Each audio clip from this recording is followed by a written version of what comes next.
No, this is actually my fourth. I think this is my best home purchase. I've dealt with realtors in Birmingham, and I actually had a realtor in Birmingham, I won't say his name, but he actually had me do an open house because he had a golf game. And I don't think I'll ever forget that, but I actually did the contract myself on the first house that I sold that I owned. Wow.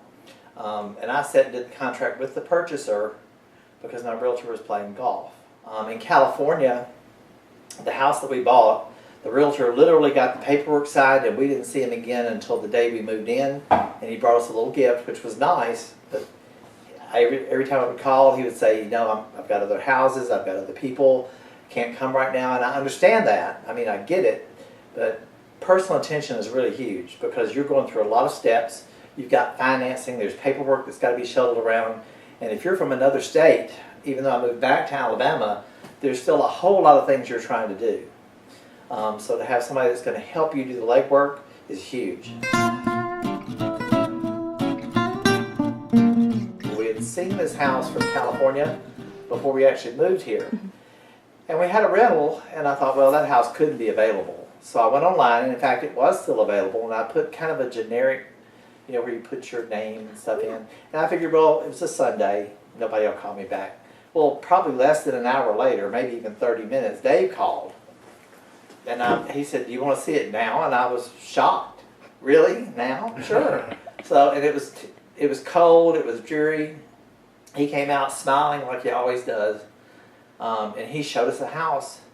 And if I remember correctly, I had an earnest money check in my pocket, but I wasn't prepared for him to have a contract in his truck or car. In fact, he did. So, and usually with my real estate purchases, at least, once you're through with the agent that day, once you get that contract signed, they may call you a couple of times, but they're kind of gone.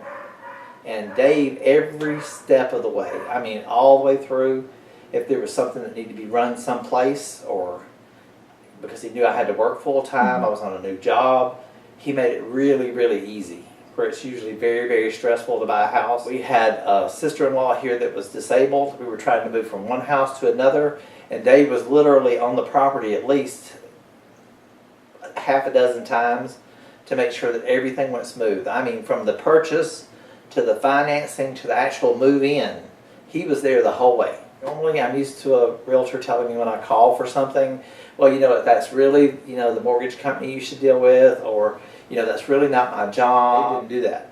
Whatever part I called him for, I'll handle it, is what I got on the phone. Well, I'll tell you one thing, a couple things that I really recommend. Number one, you should always have a home inspection, which is something that Dave told me about, and I've had them before, but he really was firm about that, and that was a good thing because we found some things before the house was purchased. It helped us out, saved a lot of money in the long run. But the bigger things were out of the way. The house was move-in ready when we walked in the door. Basically, all we had to do is furnish it. So, and one plug-in for the Humane Society, a lot of the little things that you see on the wall and some of the furnishings here came from the Humane Society thrift store. Everything that's donated there is 100% profit to the animals. A great And blog. that website is? The website is www.greaterhuntsvillehumanesociety.org. Thanks for the house. Can you sit? Sit. Good boy.